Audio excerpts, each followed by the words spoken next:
Relevant background. Me, 44-year-old male, and my wife, 45-year-old female, have been married for 22 years. We have 5 children ages 20 years, 18 years, 15 years, 12 years, and 6 years. Up until about a year ago, we were both devout members of the Mormon Church.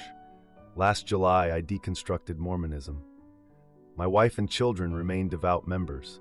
My 20-year-old son was serving a mission for the Mormon Church when I deconstructed, but returned home last week. I've been processing my deconstruction the past year and felt like I was in a better headspace. But my son coming home from his mission last week triggered some issues I've been trying to work through. Part of working through those issues has been writing my thoughts in a notebook to try to understand my thoughts and emotions. And, for better or worse, my wife and I mostly avoid conversations surrounding Mormonism because she gets offended and I get frustrated. I recognize this is not ideal. Yesterday, my wife and children went to church without me. I'd been attending with them each week, but about a month ago, I decided I couldn't go anymore for my own mental health. My son spoke, gave a sermon, last week after returning from his mission, which I attended to support him. But yesterday, I just could not bring myself to go. My wife asked why I didn't want to go. I told her I just couldn't, but we didn't discuss the reasons why. I've become keenly aware of the cognitive bias known as the backfire effect, which has played an outsized role in our relationship since I stepped away from the church. This is not new. We've had this conversation about me not attending church with her and the kids before, and my wife has more or less accepted me not attending without it turning into a bigger issue. When my family left for church, I was making notes in my notebook. My wife, largely due to her religious indoctrination, is not a safe space for me to talk to about my mental health or deconstruction. We've had conversations about me needing a private space to process my thoughts and feelings. For me, that private space is my notebook. She agrees in principle that I am entitled to my own private space to process my thoughts and feelings, although she still asks me what I'm writing about whenever she sees me with a notebook and pen. She's very concerned that I'm writing about her, which I guess is valid in this case. My response yesterday was that I was working through my own private feelings. She pressed me harder, asking whether I was writing about her. I told her that it's not constructive for me to share what I'm writing down, as they're not fully formed thoughts, and they're things I'm trying to understand about myself. After she left for church, I finished writing some of my thoughts, closed my notebook, and put it next to my bed on the nightstand. When my wife got home from church, she seemed fine. We talked about what to do for dinner and watched a movie with the kids. At some point, my wife went upstairs. I stayed downstairs and took a nap on the couch. Sometime later, she came downstairs, visibly distraught. She asked me if she and I were okay.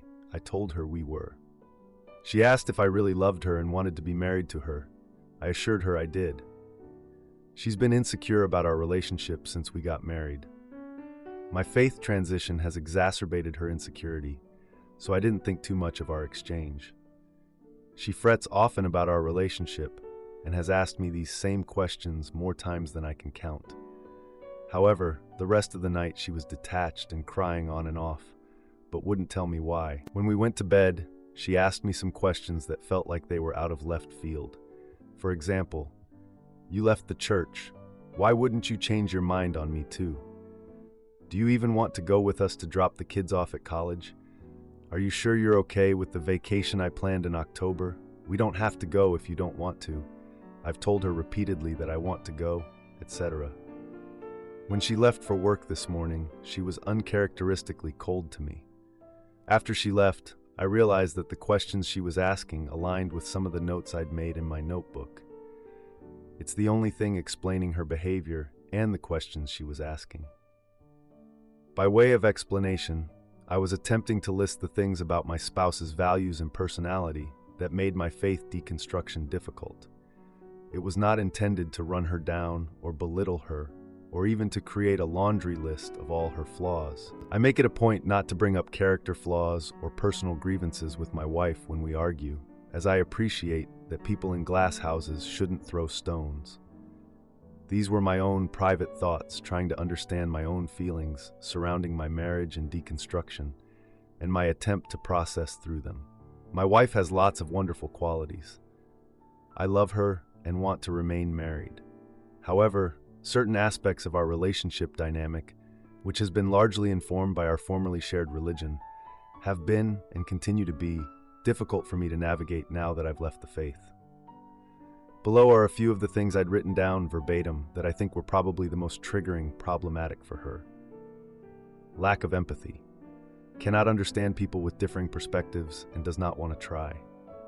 Hand waves others' trauma, including mine. Controlling. Struggles to allow others to have their autonomy, including me. Keyhole compassion. Autonomy has allowed personal values to be subsumed by the organization, views morals in a way that promotes shame. Misaligned priorities, places needs of institution over everything else. She has not told me she read my journal, likely because it's a boundary I've previously set, and she knows reading my private notes would be a violation of that boundary. We talked on the phone at lunchtime, and when I asked her what sent her into a tailspin, she said she didn't know. She was just concerned about our relationship and left it at that. I'm of two minds about this. One, if she did read my notes, I'm reasonably certain she did. I feel awful she saw my private notes about her. I certainly wouldn't want to read those things about myself, even if they were true. They were devoid of any context and therefore likely seemed harsher than they were intended. I feel like this may have broken something inside of her, and I have no idea if it's repairable. On some level, I wish I wouldn't have written these things down, and I understand how she would be hurt by the things I'd written. However, too, on the other hand, it's incredibly upsetting that she violated a boundary I'd explicitly set. I certainly did not intend to hurt her, but part of me feels like she brought this upon herself, and if she feels bad, it's her own fault. Find out. It's also indicative of one of the issues I'm trying to work through. She struggles with control over the people in her life and has a hard time allowing others their own autonomy to be their own person.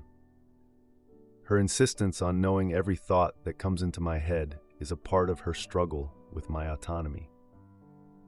Mormonism plays an outsized role in this, which is why it was one of the things I'd written down, as we were both indoctrinated to believe that autonomy shouldn't really exist for husband and wife. We were supposed to become one when we married, and therefore, reserving any space for ourselves to be our own person is forbidden. I've been working on giving her grace related to the things I know are the result of 40 years of toxic religious dogma, but her overstepping a boundary like this is incredibly upsetting, whether or not it's because of her religious indoctrination. Regardless, I feel like her getting her feelings hurt because of what I wrote is a natural consequence of her inability to respect boundaries and autonomy. So I'm looking for input. Am I in the wrong for writing down my thoughts? Do I ask her if she read my notes, even though I have no evidence she did so, aside from her outsized reaction and weirdly specific questions? Do I ignore it and let her process through it? Is this potentially a good thing that will lead to a better understanding between us? We have 2 kids starting college next week, and so counseling is probably not in the budget, which is the reason why I was trying to process things on my own through my journal for my life. Now for a few comments before the update. Comment 1. This is a lot to unpack, mate.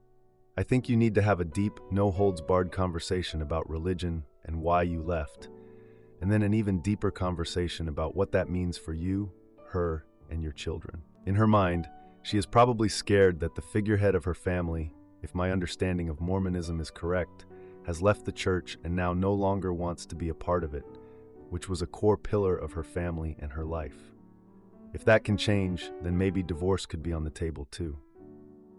A discussion needs to be held that allows for full honesty and openness on both sides, with no rug sweeping. It sounds like she can be dismissive, and you will have to work on not allowing her to dismiss, and make sure she voices her views as well. Good luck, man. My mom married a Mormon, and we were in the church for a year before getting out, and it was rough being a part of that. Comment 2. From what I understand about Mormonism, which admittedly isn't a lot, I do not see the two of you as compatible anymore. With your wife being devout in her religion, and you having distanced yourself and are deconstructing it, I think the two of you need a frank conversation about where your head is at with the whole thing. That being said, it almost seems like you're treating her like she's a child by not talking to her about it. It's far past time for marriage counseling. Now for the update. A few weeks have passed since the last post, and things in the house have gotten worse. My wife and I haven't talked about anything other than the kids and the necessary stuff around the house. The space between us is tense, and I feel like I'm always careful about what I say. My wife has been distant. At first, I thought she was just upset about my notes, but now I think it's something else. She often spends her evenings alone in our bedroom. Sometimes I can hear her on the phone, talking quietly.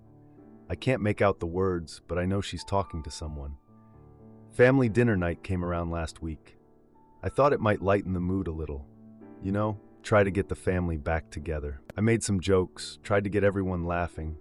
My wife just sat there, giving short answers. It was like she was in a different world. Our teenage daughter noticed too. She asked if everything was okay, but my wife just brushed it off, changing the topic to something else. My son, fresh from his mission, started sharing stories about his experiences. My wife didn't engage at all. It was like he was talking to a wall. After dinner, I went to check on her. She was on the phone, speaking quietly. I couldn't hear everything, but I heard some bits. She was talking about feeling lost and needing guidance. The next day, I found a strange text on her phone. It was from an unknown number, saying they supported her feelings. It made me feel uneasy. When I confronted her, she just deflected, saying it was a friend from church. I didn't believe her, but I didn't push it. Tensions rose during a family outing at a local amusement park. I tried to include my wife in conversations, but she spent most of the day on her phone, ignoring me and the kids. It was really frustrating. We returned home, and I found her in the living room, phone still in hand.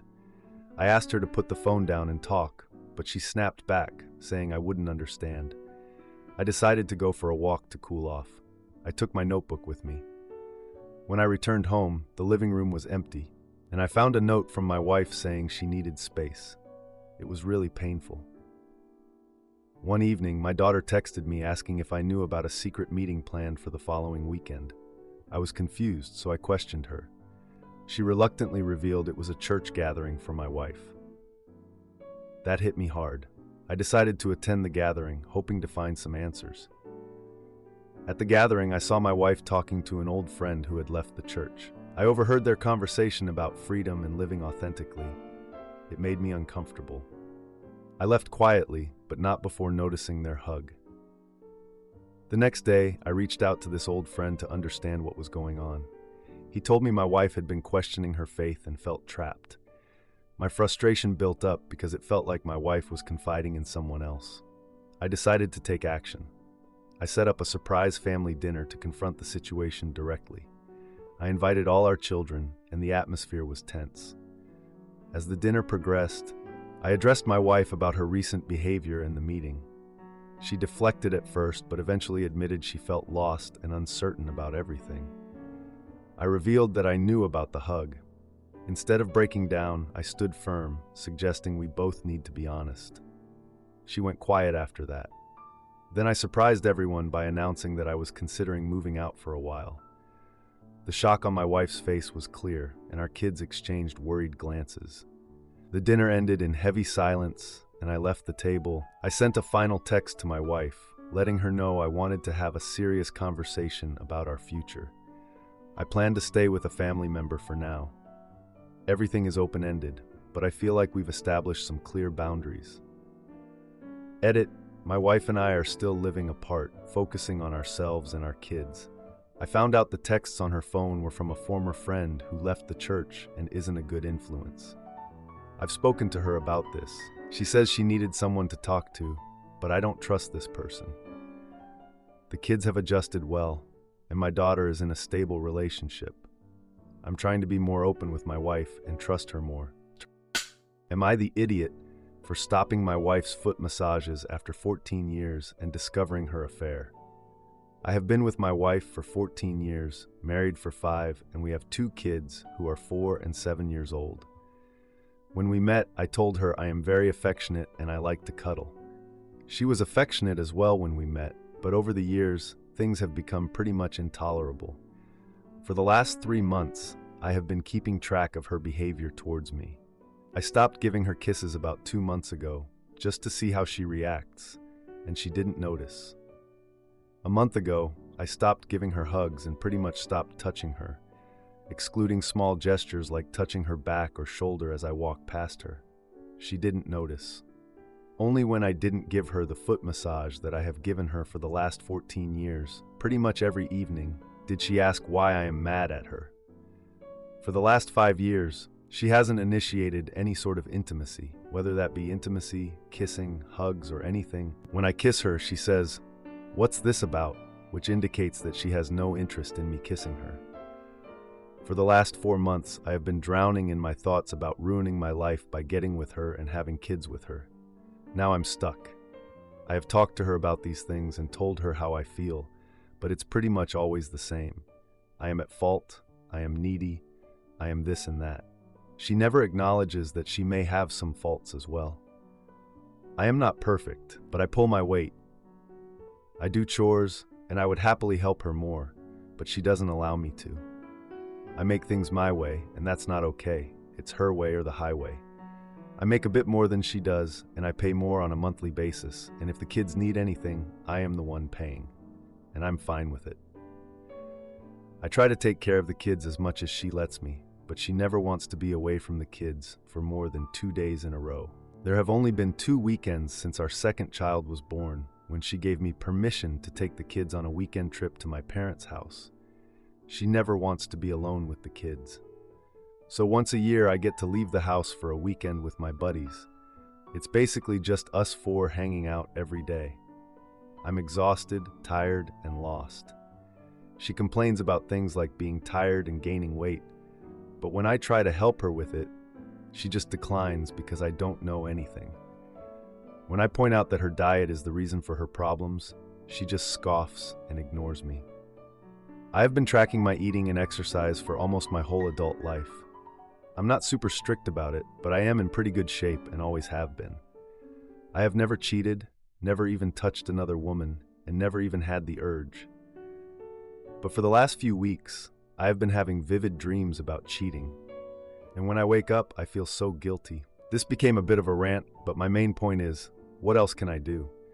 I'm just so tired of this. I dream about leaving and never coming back, just disappearing. But I can't leave my kids. If we didn't have kids, I would have left her years ago. Would I be a total jerk if I just started divorce proceedings? Now, for a few comments before the update. Comment 1. Have you had a conversation about being unhappy with the marriage? Yes. I would consult with a lawyer to prepare in the event of a divorce, but I would have a really hard conversation about the viability of the marriage and if it is worth saving. She seems to use the children as a barrier to the two of you getting time as a couple and time to hang out individually. What's the root of that? I would try marriage counseling first if she is open to it. Comment 2. It feels like she is distancing herself from you. Like she doesn't want to work things out with you, so you will feel bad and initiate the divorce, allowing her to get away from you without feeling guilty. It's so strange how some people don't want to work the relationship out with their partners. Isn't that the meaning of being married, being together through the ups and downs of life, and having each other's backs? Now, for the update. A couple of days after my last post, I was at my son's birthday party at the local bowling alley. My son loves to get all his friends together and bowl, eat pizza, and if I'm lucky, not break anything. I'm busy setting up all the decorations and helping the kids with their shoes. It's a lot of work, and I'm starting to realize how much my wife usually does this stuff. She takes charge of the kids' parties, and I'm just here to help. But that day, she seemed really distant and preoccupied. Hardly engaged with the guests, just kind of floating around. The only time I heard her voice was when she was laughing with a couple of her friends while cutting the cake. But the laugh sounded so forced, like she was pretending. I couldn't help but notice that she kept checking her phone. I've never seen her do that before at family events. It was like she was waiting for something urgent. After the party, while I helped clean up, she took the kids home early. I found a birthday card left behind that my wife had received from one of her friends. It had a suspiciously intimate note inside. I confronted her about the card later that night, but she just brushed me off, said it was just a joke. A week later, she became even less affectionate and more secretive. While doing laundry, I found an unfamiliar shirt in the kids' room. Shirt was definitely not mine. I asked her about it, and she claimed it belonged to a family friend who dropped it off. Okay, so now I'm getting curious. I decided to drop by the family friend's house to return the shirt, only to find out they haven't seen it before. They look at me like I'm crazy. One weekend, I reluctantly agreed to let her go out with friends while I stayed home with the kids. After she left, I found the same number repeatedly popping up on her phone. Call log was busy as hell with that number. During dinner one night, I casually mentioned a mutual friend's party coming up, but she seemed uninterested and changed the subject. The next week, I overheard her on a phone call in the other room. She was whispering and giggling, and it just felt off to me. I decided to ask her directly if there's someone else. She just laughed it off and told me I'm imagining things. At a family gathering for Thanksgiving, I noticed how she spent most of the time on her phone, ignoring the kids. I approached her about being present and participating in family activities, but she snapped at me, saying I don't understand her life. After the holidays, I found out she's been planning a trip with her friends, but the destination is vague. During a tense dinner, I asked about her trip, and she got defensive, insisting I'm being controlling. The kids' school has a parent-teacher night, and she suddenly opts out, saying she has other plans. At the meeting, I learned from other parents that they've noticed her absence from events. Feeling uneasy, I decided to check her social media, and I found pictures from a recent outing with friends, but she wasn't tagged in any. I asked her about the outing, and she claimed it was just a last-minute decision and nothing to worry about. A few days later, I found a receipt in her purse from a restaurant I know I wasn't invited to. I finally confronted her about the suspicious behavior, but she accused me of invading her privacy. At a family Christmas gathering, I caught her stepping outside for a call, and the tone sounded flirty. Weeks passed, and I felt the distance grow between us, leading to more arguments about our relationship. I decided to talk to a family member about my concerns, but they just dismissed my worries. Eventually, during a tense discussion, she revealed she's unhappy and suggested we take a break. While trying to digest this, I found out she's already booked a trip for the break without discussing it with me. The trip leads to her being away for an extended period, so I'm left with the kids. When she returns, I confront her again, but this time she's cold and distant. We have a final argument, and in the heat of the moment, she reveals she's been seeing someone else, effectively ending our marriage. We're not even in the same state of mind right now. I just want to focus on co-parenting. Edit. My wife admitted to seeing someone else during a heated argument. We are now focused on co-parenting and moving forward. Am I the idiot for calling the cops on my boyfriend after he blew up over me taking his kid for ice cream? My hang-ups are this. 1, we fight. A lot. Probably every other week at best. Every fight devolves into him going into 30 to 40-minute rants. Yes, I've taken note of the time, relentlessly screaming at me trying to drive his point home. Calling myself out here, I find myself rolling my eyes or sighing when I've finally had enough, or trying to resolve the issue as fast as possible so he'll stop. He says fighting is normal and that I'm unreasonable because I think we fight too much. I understand people fight in relationships, but if I'm questioning if this frequency is too much, is that not a sign it's too much? Or do I really just have rose-colored glasses here? 2, my biggest hang-up is him and his child, of whom he has 50% custody, not having anywhere to live. When we met, he was living with his parents and was very unhappy. He moved in with me very quickly at the beginning of our relationship. He cannot afford to live on his own, and I'm scared to put him in that situation. 3, the love I have for him feels different than anyone before. We've talked about marriage and picked out rings, but lately I've had the feeling that maybe love just isn't enough. So my question is this: how do you know when to leave? The last time I left a long-term partner was after I grew to resent him. I don't want to do that to myself or anyone else ever again. Now for an update, everyone. August 31st, 2024. I wrote this last night after an argument started. I've been financially stressed, paying all of my bills, the house bills, and covering his. I haven't been sleeping at night, so I was out on the couch from 1 to 3 a.m. He came out, insisted I tell him what was wrong. I kept saying I didn't want to talk about it and to please leave it for another time. After 5 minutes of repeated asking, I told him I was questioning whether or not to stay in the relationship. He screamed, stormed out, and came back 1.5 hours later. I begged him to not continue once he got back, and after some convincing, he let me go to sleep. I went to work this morning, didn't speak to him, and dreaded coming home. His son was now with us, so as soon as he started in on me again, I begged him not to do this in front of the child. He said he didn't care and continued screaming at me. I finally recorded it so I know I'm not crazy. I'm as calm as I can be while begging for peace. He's screaming at the top of his lungs. His son is crying. It escalated to the point I called the police. I'm glad I called when I did.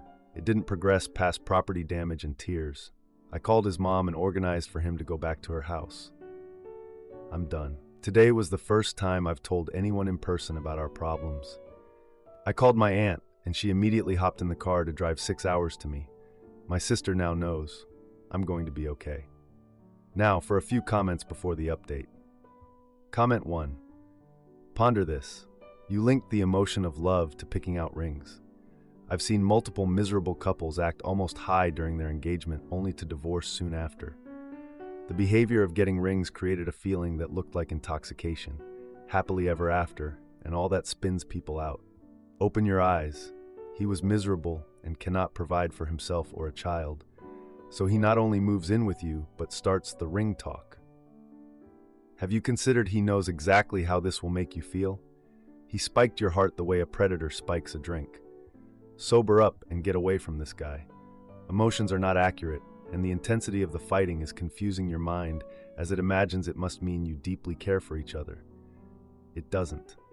It will get worse. Go slower in the future. Healthy people take their time. You are going to be a mother to his child and free housing to some man who screams at you. Therapy immediately because you deserve so much better. Comment 2. 1. Fighting is normal in relationships. But from what I read, this sounds like a toxic style of fighting. It sounds uncivilized and condescending. Screaming to get a point across defeats any chance of resolution. It makes sense you'd react that way, especially if it's been ongoing. 2. He is a grown man and should be responsible for his life and all that comes with it. You don't need to take care of a grown man. He can and should be self-sufficient in basic life necessities. You both should be partners in life. Be careful not to take on the role of the mother. 3. Love changes and evolves with time. Relationships are like this garden both partners must equally tend to consistently. So if your garden isn't getting the attention it needs, it makes sense. Feelings evolve. So if these are deal breakers for you, maybe you already know what you want. So listen to yourself. All the best, and wishing you happiness and peace of mind. Now, for the update.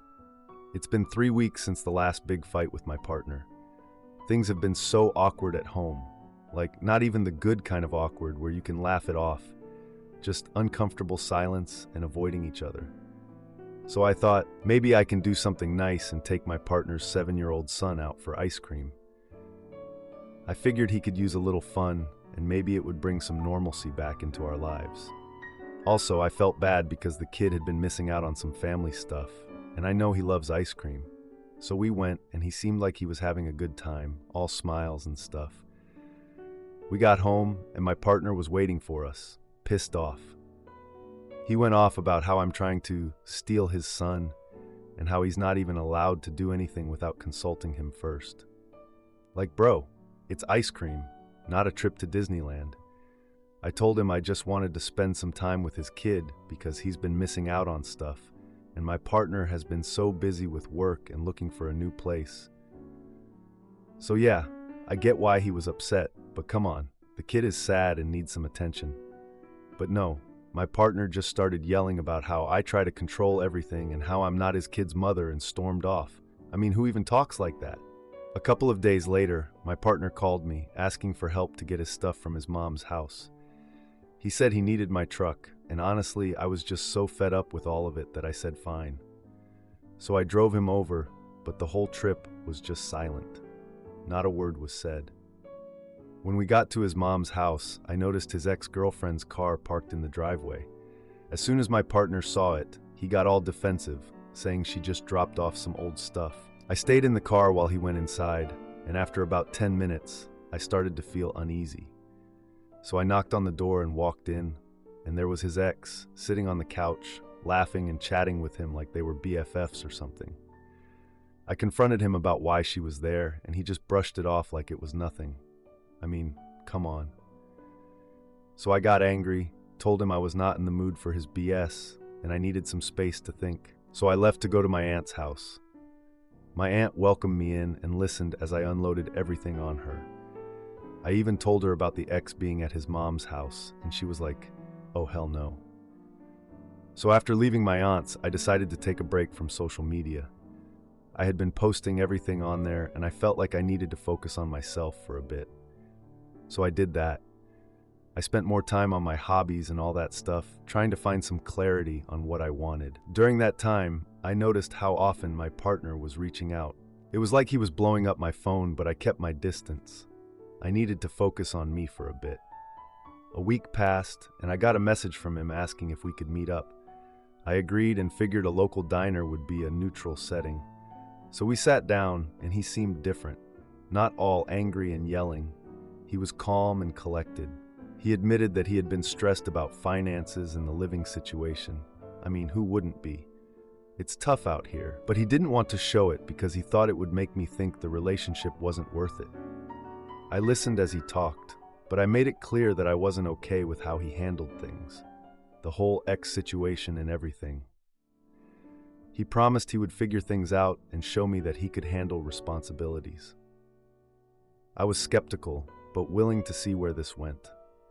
We talked about therapy together, but I said I needed to think about it. It was a lot to take in. Eventually, we agreed to try spending more time with his son and focus on family activities. One weekend, we took his son to a local carnival, and it was a blast. It felt like a fresh start, you know? On the way home, he asked if I would consider moving in together again. He said he would take charge of responsibilities around the house, and I'm like, okay, I'll believe it when I see it. A few days later, I found out he had reached out to a financial advisor for help. I mean, thank God. We ended the month with a family gathering at my aunt's house for a holiday dinner. My partner helped cook and even brought his son along. They got along great, and it made for a pleasant evening. It felt good to be around family and enjoy a nice meal together. Edit. It's been a few months since I've updated. My partner and I have been doing well. He moved into a new apartment and has been handling child support and bills on his own. We have a family night every week with his son. It's been a positive change. I'm in a good place now. If you like this video, you'll probably like these too. Also, while you're here, please consider subscribing. It's your support that keeps this channel alive and allows me to make better and longer videos. Have a great day.